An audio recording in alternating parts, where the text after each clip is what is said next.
Today we're going to be making some rainbow hearts using different sized dotting tools. So let's get started by taking a chalk pencil and outlining a heart onto the rock. I'm going to use this set of nail dotting tools that I got off Amazon because they have some various size tips to give different sized dots. I'm going to start out with the largest tip dotting tool and the color red, and this design is dependent on randomly spaced and placed dots. So I'm going to use the large dotting tool to add random dots of each color. So I've done the red and now I'm moving to the orange, and I'm just going to kind of put them all over the place, but kind of imagine that these colors are going to be like lines, like a rainbow across our heart once it fills in. One of the reasons I like this design is it's kind of a freeing way to use your dotting tools. The pattern isn't specifically spaced and perfectly aligned in the way that a mandala pattern is. It's kind of random dots, and we're going to gradually fill in all of the colors until the heart takes shape. This is also a really good way to get your feet wet with dotting tools. If you haven't really used them, they can be a lot of fun, and if a mandala pattern is intimidating or just seems a little bit too much for you, this is a great way to get used to using the dotting tools. Now I've gone down a size with the dotting tools and I'm starting to add more dots to the red, and then I will continue on with the other colors, and I'm just kind of filling in that space that's going to be kind of our red stripe. And I will do the same thing with the orange, yellow, green, and blue, and you can kind of see how the heart is starting to take shape and fill in.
It's starting to look pretty cool.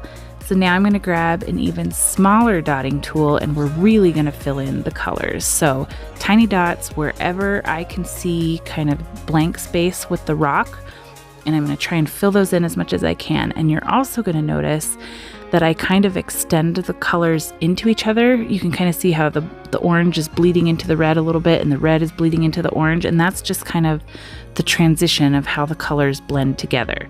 So again, it doesn't have to be perfect, just add a few dots kind of extending into the next color, and it helps blend the entire design.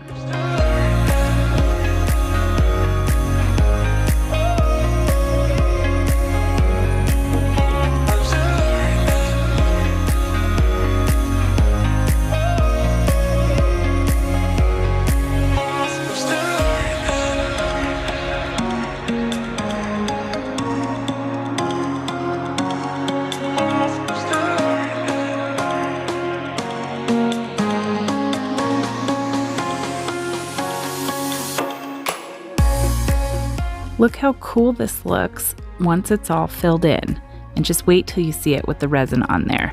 Now for a different take on how you could do this design, I'm going to take this Caribbean beach pebble, and instead of doing the size dots all at once, we're going to do the full colors all at once. So I'm filling in all of the red first, and then I will move to the orange and the yellow and the green. And this is sped up a little bit, but you can see this is a different way that you could approach this design and do it each color first instead of the size dots like I did with the first one. The neat thing about doing it this way is that you can really see the shape of the heart come to life as you get more and more colors onto it, which is really fun to do. The only challenge that I've found with doing it this way is that sometimes it's hard to space out the colors, or like I started to feel like my red got a little bit wider than my orange.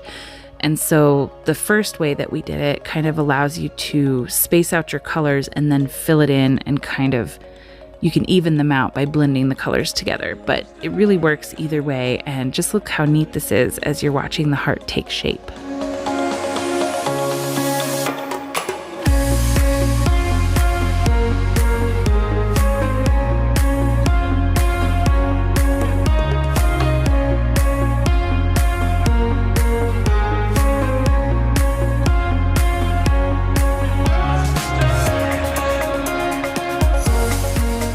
There are also lots of color possibilities with this. Maybe you don't want to do a rainbow, you want to do a gradient of blues where it goes from a dark blue to a light blue or even white. Or I think we may see this design come back for 4th of July, because red, white, and blue would be another neat option that you could do with this design. But for now, I'm enjoying the rainbows, and it's Pride Month, and I want to put some love out there for Pride Month. So we're going with the rainbow for this initial tutorial, and you'll probably see this design circle back around again. This stone is so smooth, and it's just begging to be written on, so I am going to add the phrase "Love wins" on this rock. If you decide to create this design, don't forget to find me on Instagram or Facebook so I can see your creations. I love seeing how you make these designs your own. Look how neat these came out once I got resin on them. I love how the first stone darkened up and you can see all the beauty in the natural stone. I hope this tutorial inspired some new ideas for you, and if you enjoyed it, take a peek at the video on the screen or linked in the description to see more. Thank you so much for stopping by to watch, and I'll see you next time. Take care.